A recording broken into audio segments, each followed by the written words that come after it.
Secretary Clinton, thank you very much for sitting down with the BBC. The response to our call for questions has been overwhelming. The thousands of viewers we have across the Persian-speaking world have sent in their questions, and in a matter of a few days, back in when we were initially scheduled to speak with you in spring, and of course in the last 24 hours, we've got over 1,500 comments on the website, and then over 1,000 emails, many of them in form of text messages, telephone calls from Iran, voice messages and videos.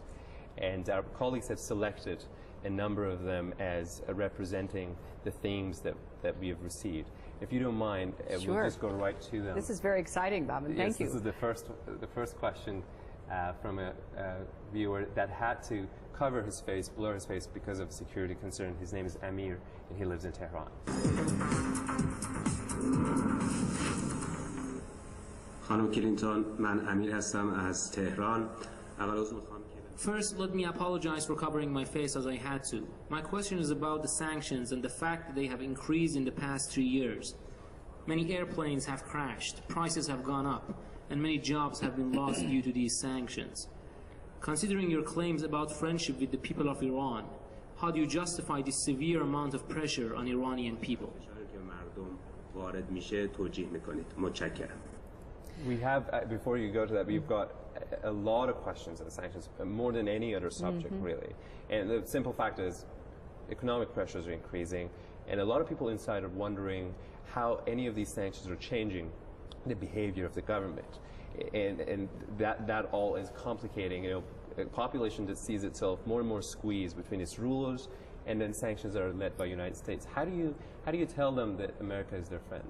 Well, first, I want to thank Amir for having this question, because I know it represents the feelings and concerns of many Iranians. And I want to begin by reaffirming our very strong support for and friendship toward the people of Iran. We would very much like a different relationship with the rulers, and certainly President Obama came into office seeking that. And unfortunately, that has not come to pass. And at the same time, we see disturbing trends and actions having to do with the continuing covert effort to build a nuclear weapons program, not a program for peaceful civil nuclear power, which Iran is entitled to, but a nuclear weapons program with a lot of deception, a lot of lying to the International Atomic Energy Agency and the rest of the international community. We see aggressive behavior toward neighbors in the region. We see efforts to try to hijack and undermine the so-called Arab Spring awakening. And we do not want a conflict with Iran, but we do want to see the rulers of Iran change their outlook and their behavior. So we have always pursued a two-track policy. We are prepared to engage if there is willingness on the other side, and we use sanctions, and the international community supports the use of sanctions to try to create enough pressure on the regime that they do have to think differently about what they are doing. I am aware that from time to time, certain sanctions can be difficult for totally innocent people going about their daily lives. But I would ask you to put yourself in the position of the international community and those who seek a better future inside Iran.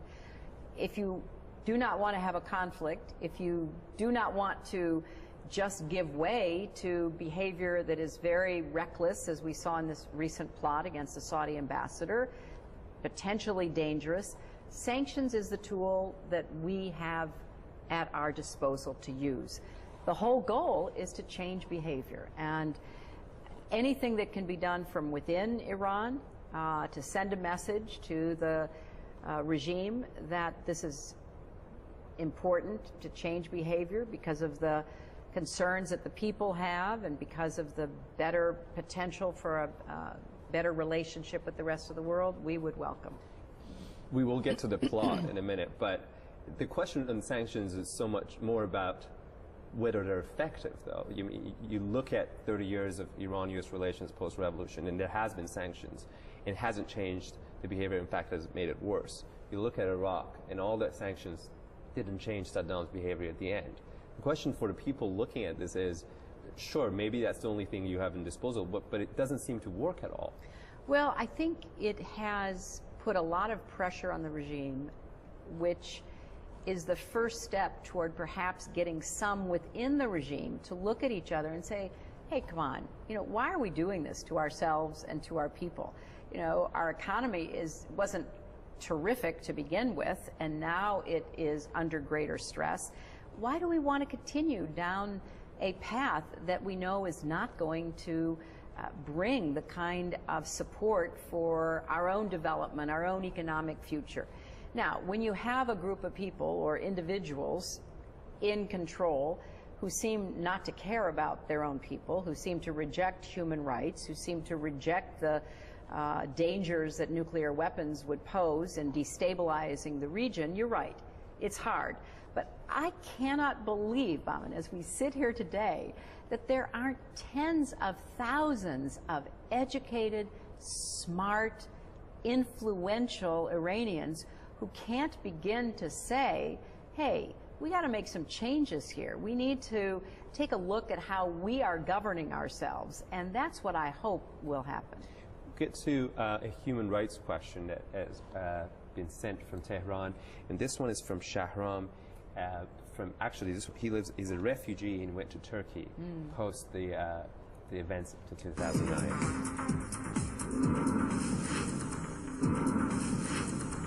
I've got two questions for Mrs. Klinton. Considering that Iran regime has been unmanageable and unreformable in the past 33 years and has been recognized in the international community as a state sponsoring terror, why has the U.S. policies towards Iran has been compromising and peaceful?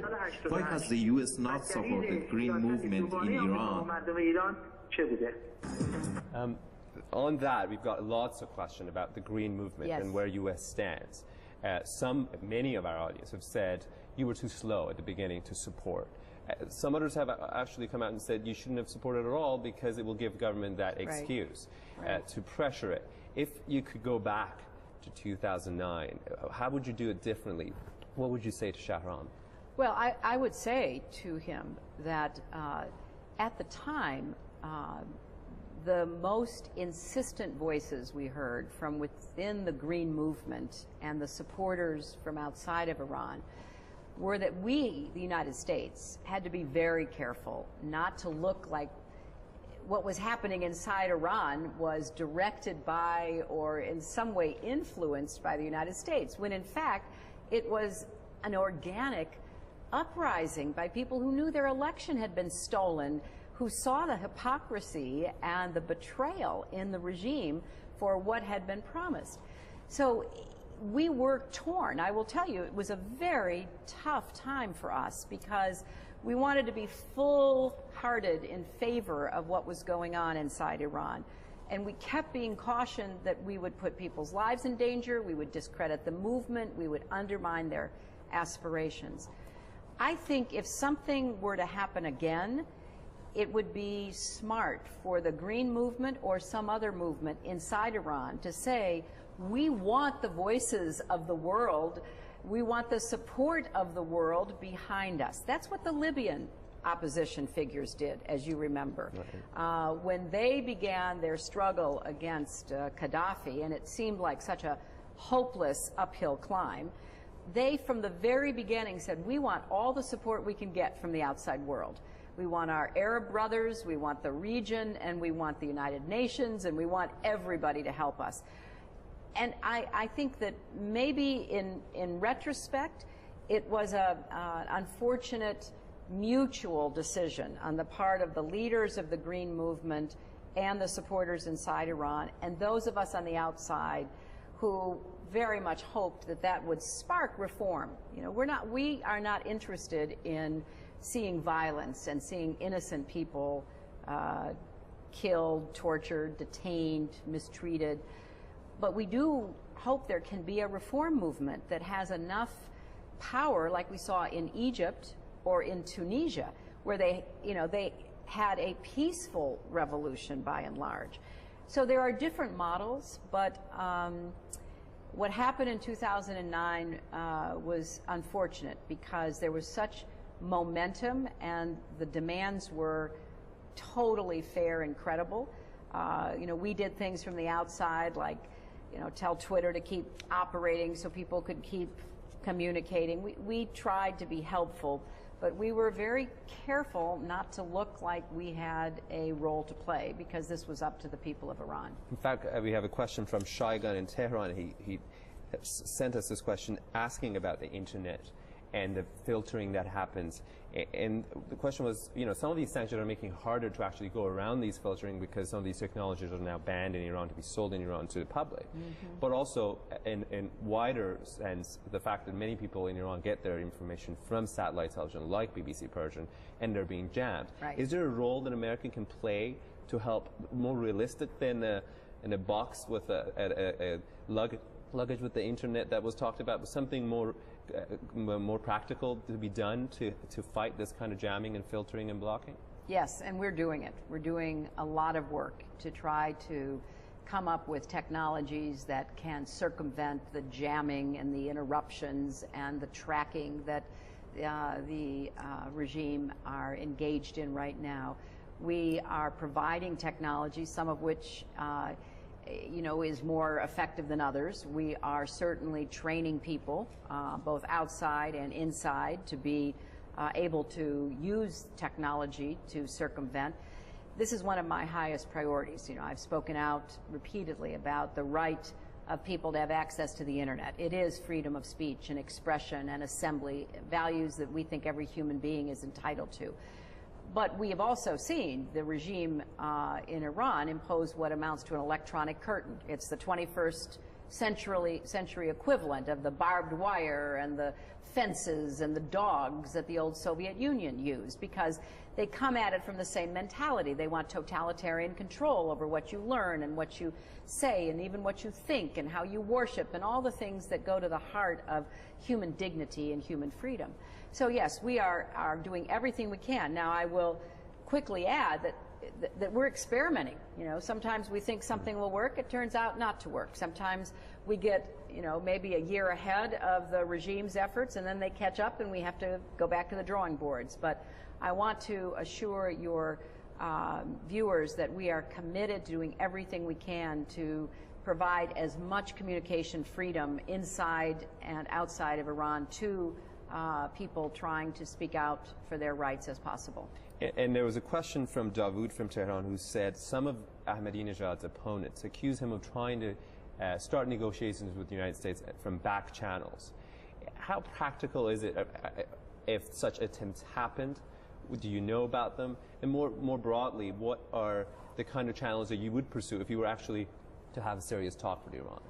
Well, as you know, President Obama made the offer early on, right immediately after being inaugurated, that he wanted to pursue an effort with the regime. And it's been a little confusing because we're not quite sure who makes decisions anymore inside of Iran, which I think is an unfortunate sign and kind of goes along with the ascendancy of greater military power, because I think Iran, unfortunately, is morphing into a military dictatorship. But we have reached out, we have expressed our willingness to meet, but even in public settings, representatives of the regime often don't want to be seen with Americans. They don't want to acknowledge that they met with Americans. We've said we're open to, you know, front channels, back channels. We sent back an American representative to the so-called P5+1 about the negotiations over Iran's program to acquire nuclear weapons, which the entire world feels is a threat. Not the right to have nuclear civilian power and energy, but weapons, which we are very much against. So we've tried many different approaches, but I think because of this is just my opinion, I'm by no means an expert on Iran or on Iranian politics, but I believe there's a power struggle going on inside the regime, and they can't sort out what they really are willing to do until they sort out who's going to do what. And therefore, I think there's an opportunity for people within the country to you know, try to influence how that debate turns out? On the plot, we've got lots of questions, and there's one question here, I think, from Parisa, who actually recently left Tehran. I'll play that for you. Madam Secretary, in the past 30 years of Iran-US relations, we witnessed how anytime tensions increases between the two countries, whether through sanctions or threats of war, it's the Iranian people who are caught in the middle and have to pay the real price. So my question today is, now that American government has not publicly presented any evidence in regards to the alleged Saudi assassination plot, what will you do to ensure that this pattern is not repeated again? Thank you. If I may add to that, we dedicated a full show to this plot, and on the same program, Your Turn, that are watching you right now. And a majority of them are simply skeptical. And you have people who came out and say this just doesn't sound feasible, and that Iranian government stands to gain absolutely nothing to provoke a possible military retaliation. If this had succeeded, many people in Washington said that would have been an act of war. It's really hard to believe, to be honest, at this point, that this was really directed by somebody high in the system. Well, let me make 3 points about it, because of course I've heard the skepticism, and I appreciate the young woman's question and the context in which she put it. First, if you read the criminal complaint that was filed in our court system in New York, there is a lot of evidence. We have 3 basic categories of evidence. We have the confession, admission of the Iranian American who is in our custody and charged with being one of 2 defendants. We have the information from the alleged Mexican drug gang member who the defendant tried to hire to be the assassin. Lots of telephone conversations, money being wired from overseas that can be traced back to Iran. And we have other corroborating evidence, like the money wire.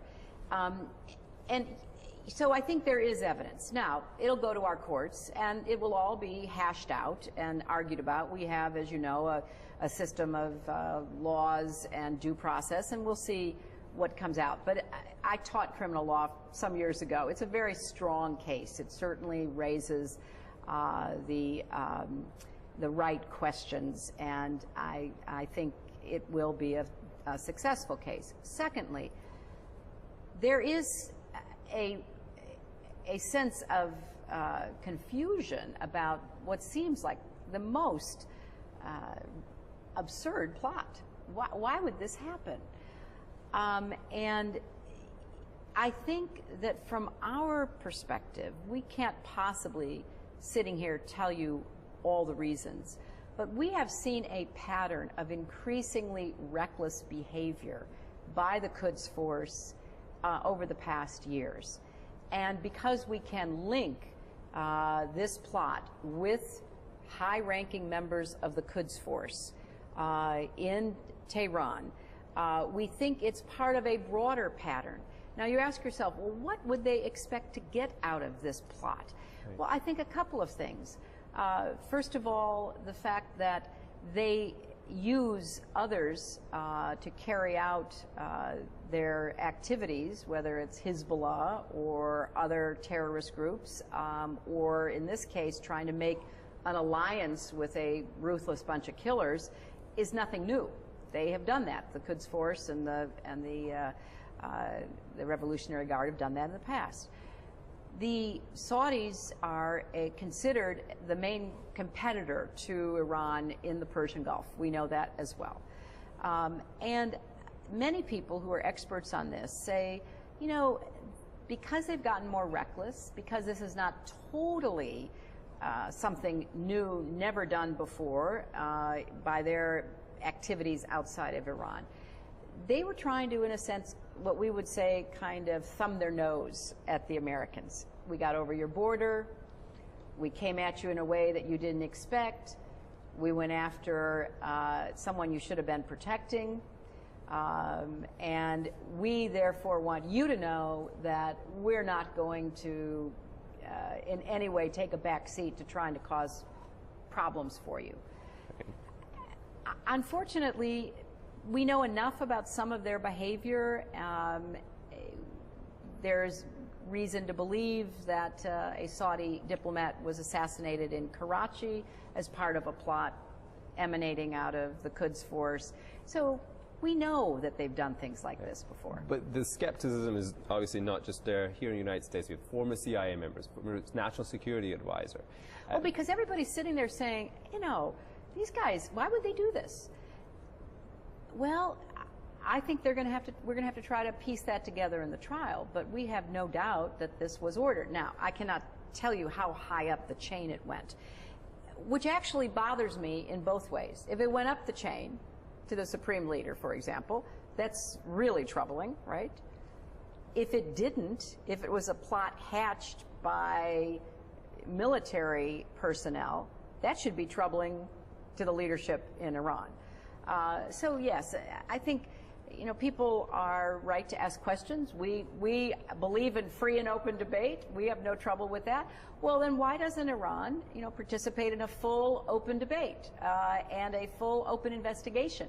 You know, let the Iranian regime come to the United Nations and say, you know, we signed an international convention to protect diplomats. We don't want this soiling our good name. We want to get to the bottom of this. Let them come and do it. We'd be happy to see that.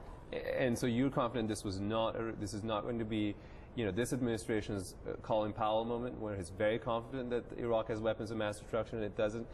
You know, a lot of people in Iran feel that you are, or this will inevitably unleash the force of war, that this kind of heightened tensions will provide, you know, lay the ground for another military attack. Well, first of all, we disrupted the attack. So nothing happened, thank goodness. And we are not seeking conflict. We are not seeking to widen our disagreements with the government of Iran. We want to create better relations, first and foremost with the Iranian people, but then with a government that is responsive to its own people, that is not just giving lip service to democracy and then stealing elections, which is not saying they want to be friendly, but then, you know, going behind everyone's back and causing all sorts of problems.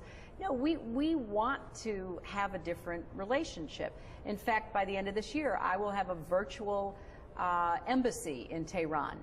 We'll put it on the web because we get lots of questions that people don't know where to get answers. You know, how do I study in the United States? How do I travel to the United States? I'm trying to increase the number of visas for students so that we have more Iranian students coming to study here. We're trying to reach out to the Iranian people, and we've tried to reach out to the government, just not very successful. We're very short out of time, so I'm going to play 3 questions together, okay, which they're all about the theme of hypocrisy and double standards. Mm-hmm. And we'll just get the answers to that. با عرض سلام خدمت خانم کلینتون. Hello, Secretary Clinton. Why was America so active about human rights violations in Libya and is now very vocal about human rights violations in Syria, but was acting very differently when it came to Bahrain? Thank you.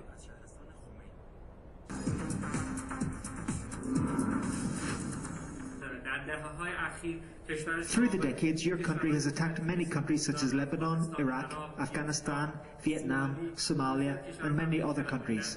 Your country has defended a non-local government setting up in the Palestinian lands in the 40s and is still supporting Israel.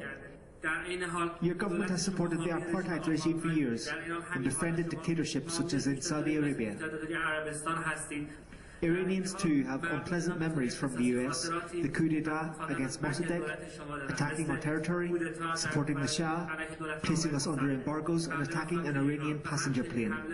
With all these double standards, how do you expect Iranian people to trust your government, your message and the groups supported by your country? I want to ask Mrs. Clinton about the American policy that they always want to be present and in charge, and this presence is more often military in every region and area around the world. For example, why do they feel the need to have a presence in the Persian Gulf or in Afghanistan and Iraq or other countries where they always want to have a base? And if one day another country such as Iran decides to take their Navy vessel to the American waters, the Gulf of Mexico, or anywhere close to their coastlines, how would America react to that? Would they give another country the same rights or not? So before you go to that, there's been it's not your first time you're hearing about the theme of double standards. MEK has been raised constantly by people inside and outside on your terrorist group. Also, politicians in the U.S. actively and publicly support them. There are talks of you even bringing him out of the list, and whether that's going to happen or not, it's another sign. From all these cases, Israel, Bahrain, military presence, do you worry that people in the Middle East look at America and see it as a hypocritical power as opposed to one that stands by principle? Well, I think our history is one based on principle and on values that we believe are universal values. Now, we do not expect every country or every people to agree with everything we do. That's why we are welcoming a vigorous debate. What we worry about is when regimes take over with an ideological or other approach that is threatening to neighbors and damaging to their own people. So we do speak out. We have consistently spoken out about Bahrain, and we have pushed the government to do more, and we support the independent investigation. Let's have the regime in Iran have an independent investigation where people may say some things that they don't want to hear. We would be very supportive of that as well. We know that everything we have done in the course of our 235-plus year history is going to appeal to or be supported by everyone, and we take our history seriously. So, for example, we've expressed regret about what was done in 1953. We've had high-ranking Americans say that, that was a disruption of what could have and should have been a natural development of democracy with Iran. At the time, it was the Cold War, it was the Soviet Union, which seemed to pose an existential threat to everyone, including Iran, Turkey, Greece, you name it. So we sometimes, in retrospect, look back and say, could we have done that a different way? And so we have regretted what happened in 1953. And then we also have tried to, point out that the tragedy of the shooting down of the airline is something that we deeply are sorry for, and we have said that repeatedly. And so we don't want there to be any increased tensions. We have tried, especially in the last 2.5 years, to try to lower those tensions. And finally, when it comes to the whole question about, who we are, what we stand for, I think I've lived long enough to say that probably every country has hypocrisy, because it's difficult to be always transparent about what you're doing and what you stand for. But I don't know any country that has been more transparent, more self-corrective, more willing to say, maybe we shouldn't have done this, where we have elections and we swing from the right, we swing from the left, but within a stable constitutional system that respects the rights of individuals. So when a country criticizes us, we say, okay, let's take a look at it. We'll see whether there's some legitimacy to that, and let's see what we can do better. When a country that has no freedom inside of it is criticized, that's viewed as a great insult. And the regime in charge tries to manipulate information in a way that prevents there being free debate. And, when it comes to freedom of navigation, if an Iranian vessel wants to be in international waters in an appropriate position, that's fine. I mean, that's the rules. We want a rules-based system, which is why we get so worried when Iran flaunts the rules. It's the most heavily sanctioned and disapproved of government. Why? Because they have violated Security Council resolutions and they have lied to the International Atomic Energy Association, when everybody believes that if this current regime gets nuclear weapons, that will be incredibly dangerous and destabilizing. So we look and we see not just the United States expressing worries, we see the entire world expressing worries about the current regime in Iran. Now, I think the great sweep of history should give us some comfort that eventually the Iranian people will be free, they will have a right to express themselves, they will not be pressed by the kind of totalitarian regime that currently rules Iran. As last question, I know I'm going to lose my head. BBC investigation with lots of viewers in Afghanistan shows Pakistan's intelligence service supporting Taliban, training them. We aired it today. It's not just Taliban leaders and local leaders who've said it. Former CIA agents have said it. There just seems to be a lot of evidence to show that Pakistanis are still out there helping Taliban. Why do you still call them your friends? Well, we've had a series of very frank, comprehensive conversations with the Pakistanis. And we're aware, as we have publicly stated, of some of the activities. Again, it's more difficult to say that the people at the top are fully aware, as it is to say that there are both current and retired members of the intelligence service who either have sympathies or view the use of these organizations as a hedging against their own instability or attacks from somewhere else.